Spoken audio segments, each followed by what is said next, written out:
Before we start, don't laugh at me.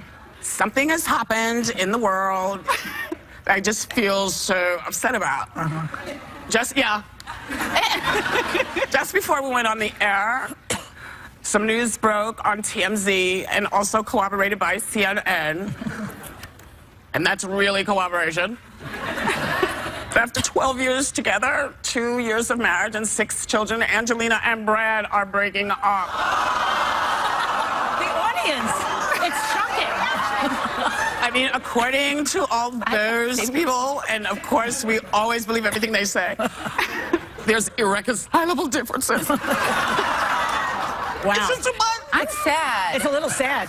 They have all those kids, you know. But the audience, the shock is what we felt. Why is it shocking that everybody gets divorced? What is so shocking about everybody? it?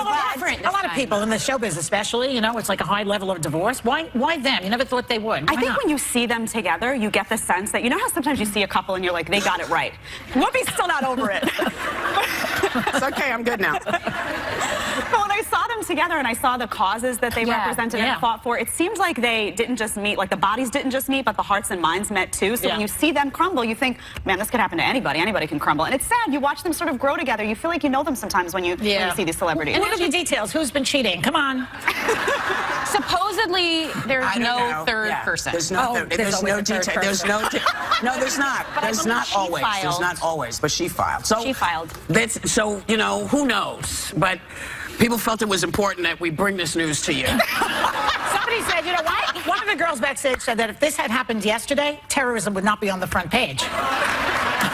You think so? Ashley said that. I think that is hilarious, and it's sad but true. But for a lot of folks, that's probably true. Yeah. Unfortunately, the real world exists for all of us, and we're right back in it right now. Yesterday, authorities captured the man suspected of bombing New York and New Jersey. So, you know, kudos to the FBI and all of the, you know, New York police and New Jersey police, all the folks who are working on this to make this happen, because they actually give a damn about what's happening in our city and the people in the city. So they're, you know, they're not fooling around with this stuff. They're not kidding. But then, of course, the candidates were quick to respond to the attacks. Donald says that, you know, this is the time to start racially profiling. Who are we going to racially profile? Good God. And Hillary says, you know, that's exactly the divisive rhetoric that terrorists want to hear. And she knows more about, you know, counterterrorism. And I mean, does any of this, does them talking really help anybody? He's the first one to go out there and say something ahead of the game. He's what you call a premature evaluator. This guy, haven't you had boyfriends like that? No, but maybe. Before anybody decides what's going on, remember those kids in the Central Park case? Yes. Right away, they're guilty. Before anything. Every time something happens, he's a Nostradamus, the guy, you know? He predicts what's going to happen. So now he's talking about profiling people, because he thinks that that is the way to do it before... And by the way, it has never worked. It never works. He's talking about Israel. Israel, you know, they have a different situation in Israel. And they've been doing it for how many decades now? Well, you know, the same with Ireland and England. Listen, when you have, you know, first of all, you cannot profile everybody, because this is a kid who's lived here, was under the radar, and was a pain in the butt for New Jersey folks, but he was not seemingly on their radar as a terrorist. And so, you know, how do you? Well, who's he talking about profiling? Every Muslim in the country? I think he's talking about Syrians this time. I think he's talking about if people come from hotbeds of terrorism. Like, for example, we have the Syrian refugee crisis. FBI has come out repeatedly and said we don't have a proper system, a proper mechanism in place to vet these people. So when they come over, we don't really know. Oh, they've said it repeatedly. We don't really know who they are. So what he's saying is, if you come from a hotbed of terrorism where this notion of Islamic extremism that has been killing people is prevalent, then you have to vet these people, because you just don't know. So let me ask a dumb question. So that takes care of the Syrian fear. What about the other folks? Do we start profiling all the white people because of all of the domestic terrorism? I mean, who are we talking about? This is the problem. You know, for me, look, there are people who live here. who we're never going to find until they peek out. And you can't protect against that. What about that? To apply the profiling, even if you're talking about executing this, is it when when people fly? Is it when people are walking down a street with a bag? We don't know.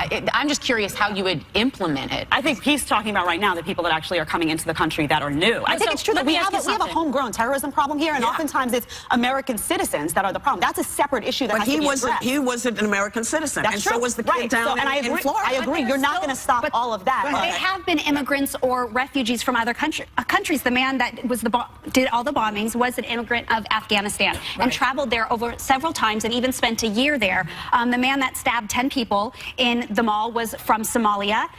San Bernardino was a radicalized immigrant. The bombings that happened in Europe were from refugees. But let's talk about here. So I'm just asking, is it not a valid question when we see all these attacks have been? But then how about, what about Dylan Root? That's domestic terrorism. Yeah. How do we prevent? I mean, here's the thing. We have a system in place where when people are applying to come into the country, there are things that are supposed to happen. Maybe if we actually do the stuff we've put in place, it might not be so hard. But they just let in over how many 800 and some people just became citizens by accident. Yes, but that was us giving them citizenship and not doing what we're supposed to be doing and looking into who it. But that's different.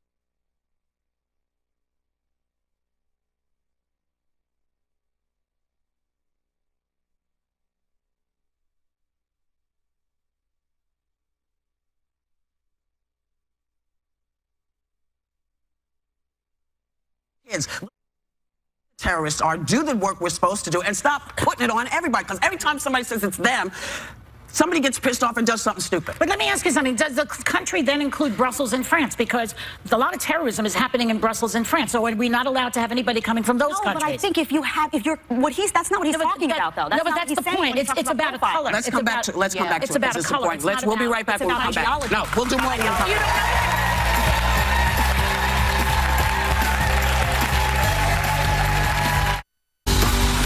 Still ahead, Scream Queen Jamie Lee Curtis.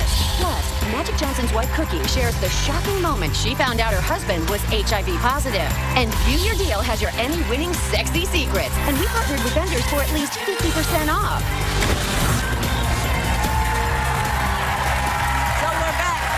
We were talking about whether we think it's a good idea that Donald suggested that we profile, and then we were breaking down, well, who gets profiled, and then we had to stop because it was time to go. So continue, please. Well, that seems to me that the more you vilify Muslims, which is what he does in this country, the less chance you have of them cooperating with the authorities in the mosques and wherever they are in this country. They've been cooperating. You need moles. You need people to work with us. But he's not vilifying Muslims. He's vilifying a radical sect of Islamic extremism. Look, we're at war. But he we have makes a it into problem. a We are radical... at war. We have people that are coming from a radical sect of Islamic extremism that are blowing people up. They're strapping bombs to their back and they're blowing people up. And what he's saying is, if people are coming from hotbeds of terrorism where that exists, we better be able to vet those people. Until we can vet those people, do not let people in from those areas, because otherwise we're at risk of another 9/11 or another tragedy. No, we're not going to have another 9/11 because people are paying attention.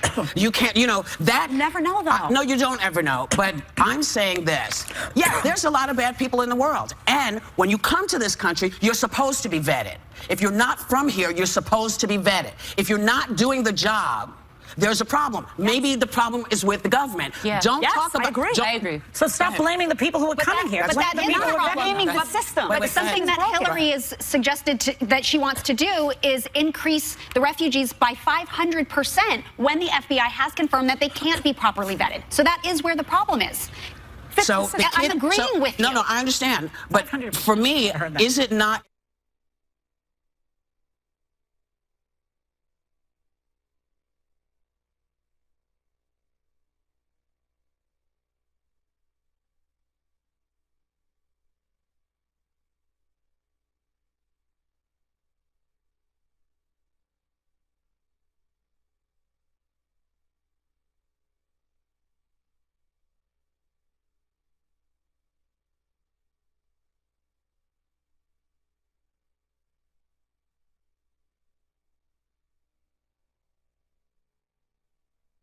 killers, Syrian people and Afghani people and all kinds of people who should be in the bowl. We're not going to know unless we do the work. So to me, rather than say it's you, it's them, it's all of us. We all have to pay attention because it's black people, it's brown people, and whether you're coming from Europe, because we were talking about, she was saying it's not really Europeans, but as we know, lots of people who live in Europe have come, you know, to other countries and done the same thing. I do have a statement from Mars Incorporated. Skittles are candy, refugees are people. It's an inappropriate analogy. We will respectfully refrain from further commentary as anything we say could be misinterpreted as marketing. Right. So There you go. they are stepping out of the analogy. Yes. And let me tell you, I accept all Skittles. I love my Skittles. I put them in bubbly water. Yeah. They make it gassy. Anyway, we'll be right back.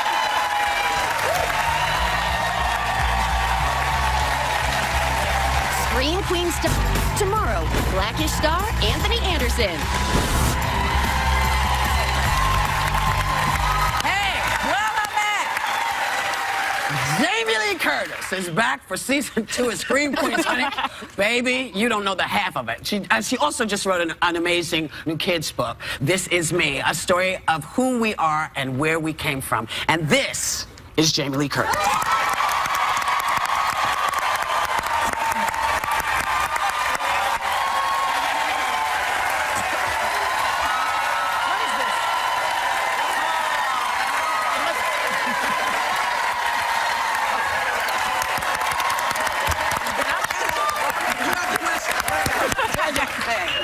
I know. Represent. I know. I mean, Are you okay? for me to get out of this chair, it's only for Brad Pitt and Angelina. You know what I'm saying?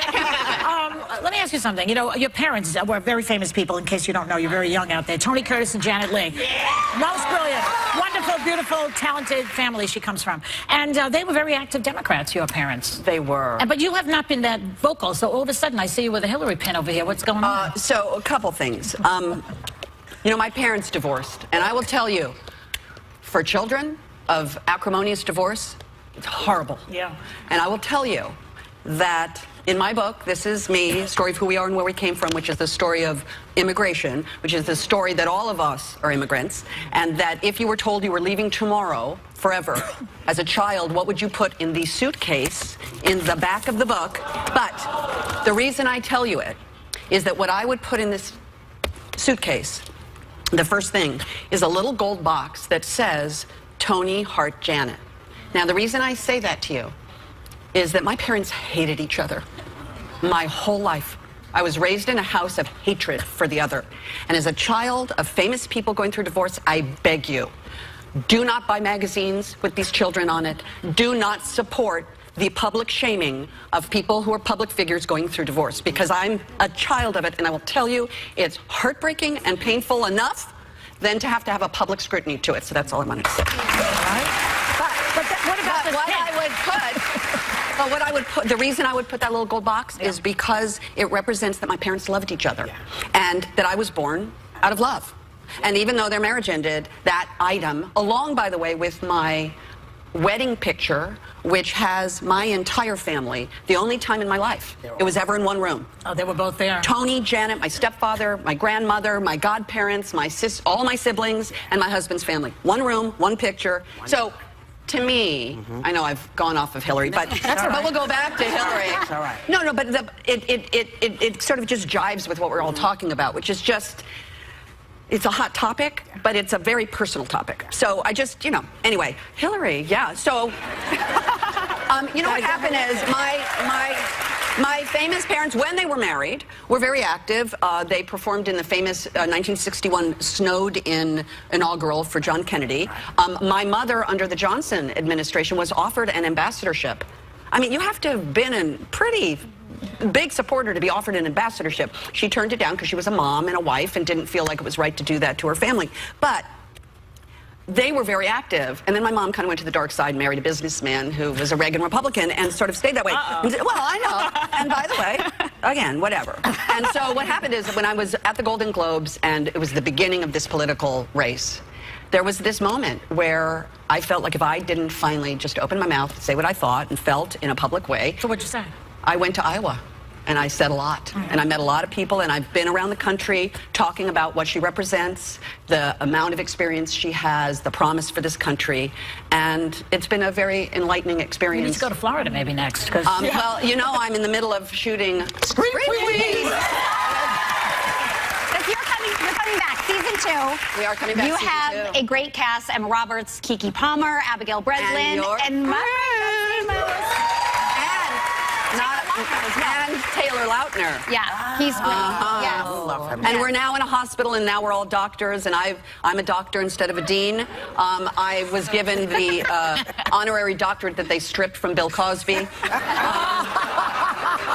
And she refers to herself as Dr. Kathy Munch. And by the way, my fan Jamie made me this. You would think Fox would think to maybe make a Munchbox. That's funny. Scream Queen Munchbox, and they don't. And so my super fan Jamie made me this. I would buy that. All right. And as we've talked, you're a best-selling children's book author. Yes, I am. And you gave us a homework assignment. I did. We each had to bring something. So my book is about, from a teacher's standpoint, she talks about bringing her great-grandmother's suitcase into the classroom, saying, when my great-grandmother was 7, she was told, you're leaving forever tomorrow, fill up this case with what you would take. And then the teacher gives it to each of her students, and the book goes through what each kid would take. And then, as you saw, it has a suitcase at the back. So my assignment to you guys was, what would you take if you were leaving tomorrow I forever? didn't get that assignment. I don't know. You weren't in class, Joy, so you didn't get it. And I know we have just a brief amount of time, so I wanted everyone to be able to get their thing. This is my son's baby blanket. I can't give you mine is on my ankle. It's an ankle bracelet from my parents that I never Mine's take heavy. off. But it'd be my What is Bible. it? It's your Bible. Oh, beautiful. I also put a book in mine. I have to tell you, I have bought so many of your books for my children over the years and read them to you. I'm such a huge fan, not only of your movies, but your books have been incredible. The book is ultimately about this country, which is that this country was founded by immigrants. There's not anybody from this country. They all came here. Native Americans. Except for the Native Americans, but they even maybe migrated because of the continental drift. So the point is this. We keep talking about exclusion. And this is a book and a country that is inclusive. And that's the key message that I hope people have. A lot of what the message, what they're getting out there is based on fear. Our thanks to the amazing and fabulous Jamie Lee Curtis. See her in season 2 premiere of Scream Queens tonight. Check your local listings, and her new children's book, This Is Me, A Story of Who We Are and Where We Came From, is available now. And you lucky people in the audience, you lucky people, you're all going home with a copy. We'll be right back.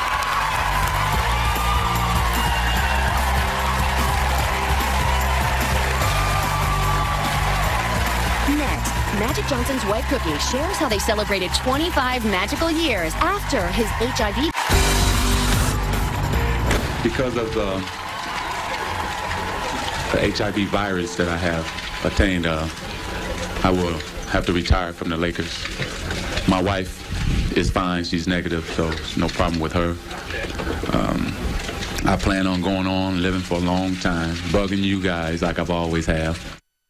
That was the announcement that kind of shook a lot of folks up 25 years ago. It came at the same time that Magic Johnson's wife, Cookie, was a newlywed expecting her first child, and she shares the emotional journey that started on that day in her new memoir, Believing in Magic, My Story of Love, Overcoming Adversity, and Keeping the Faith. Please welcome the fabulous Cookie Johnson. Cookie,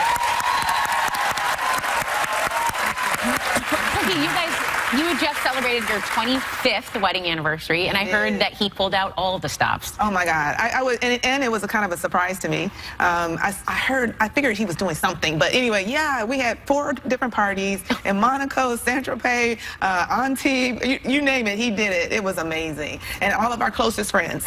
Oh my gosh! And there was maybe a ring. I think he gave you something, right? 25 years, 25 carats.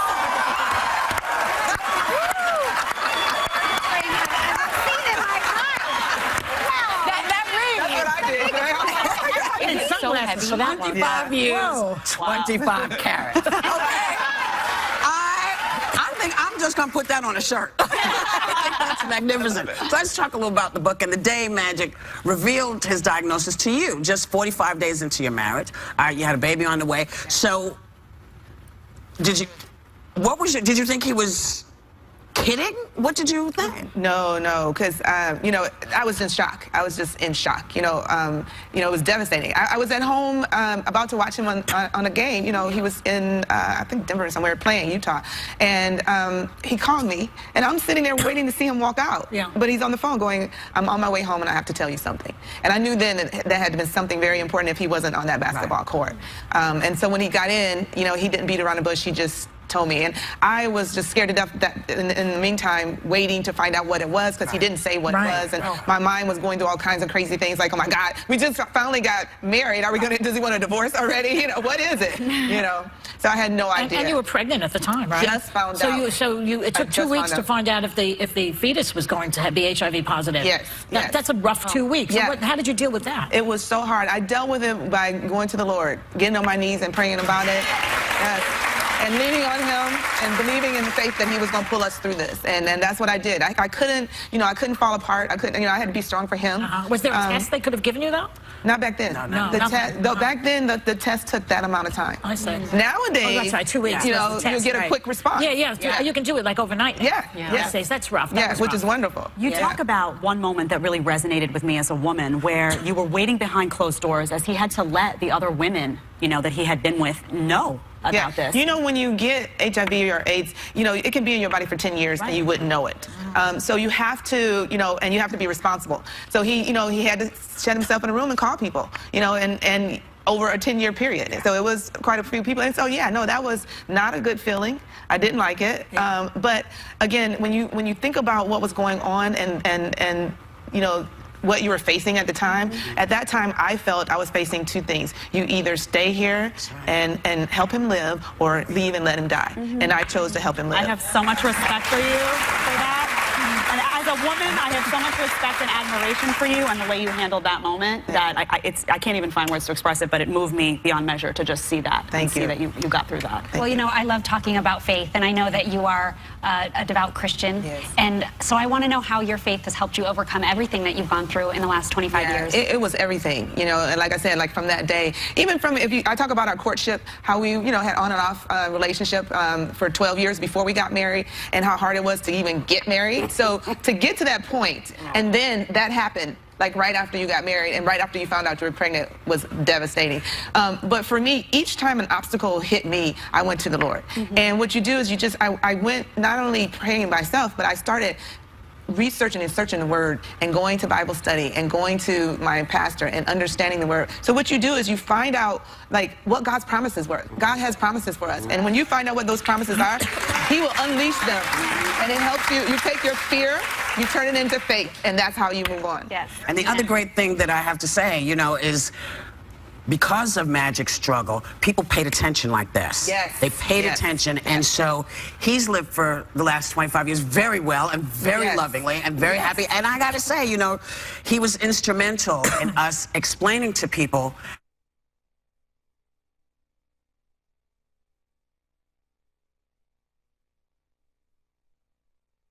nobody Pay attention to it. They didn't care. If you're not gay, I'm not worried about it. You know, I'm going to pray for a ring like this. I am. Cookie, come back anytime. Come back and talk and hang out. Listen, thanks to Cookie Johnson, her book, Believing in Magic, is out now. And members of our audience, you know what I'm about to say, right? Please go and have your copy. Yes, you are. Yes, you are. What do you like?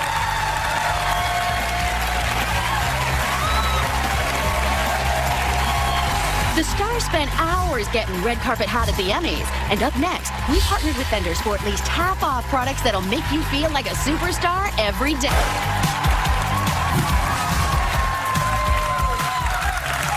It was Miles, a flawless skin and super sexy makeup on the Emmy red carpet. New Year Deal has partnered with vendors to give you those looks for at least half off, but it's only while supplies last, so let's get shopping with style expert Greta Monahan. Welcome.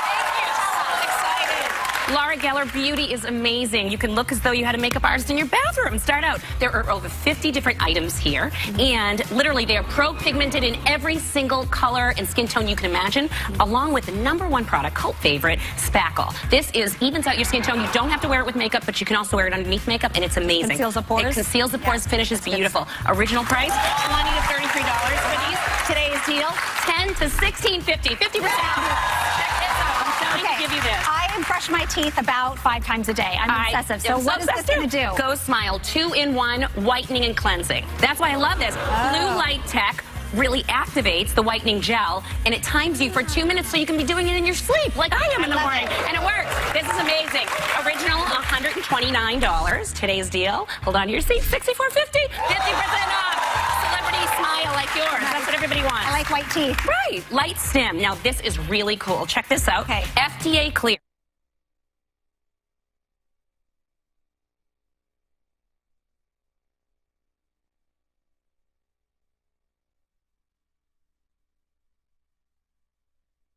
In spa and a dermatologist, but you can do it at home.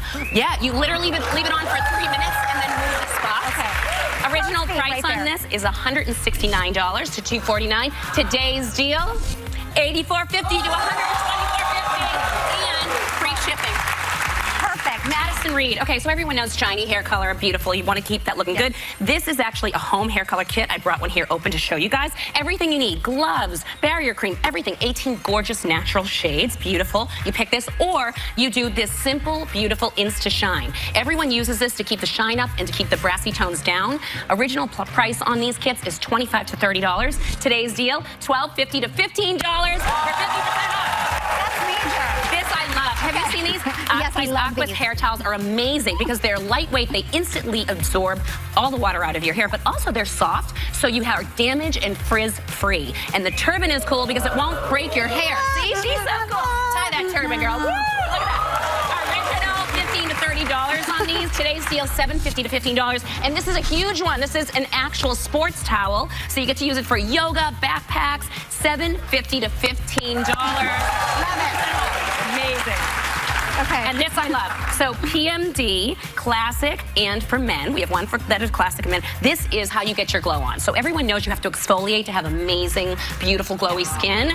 So this device will do it for you. Original price on this is $159 to $175. Get ready. Today's deal, $69 to $76. And free shipping for savings of 56 to 57%. You brought us so much good stuff. Our thanks to Greta Monahan. The clock is ticking, people. You have 24 hours to grab any of these exclusive deals at viewyourdeal.com. And members of our audience are going home with a Laura Geller makeup kit, a Heat Care luxury towel, and a Madison Reed shampoo, conditioner, and gloss. We'll be right back.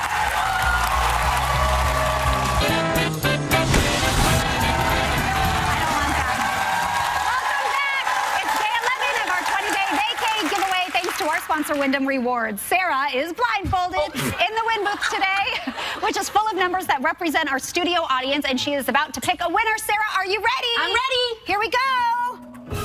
Starting up.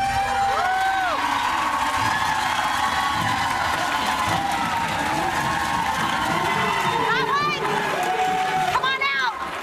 You can take it off. Amelia Earhart. 19.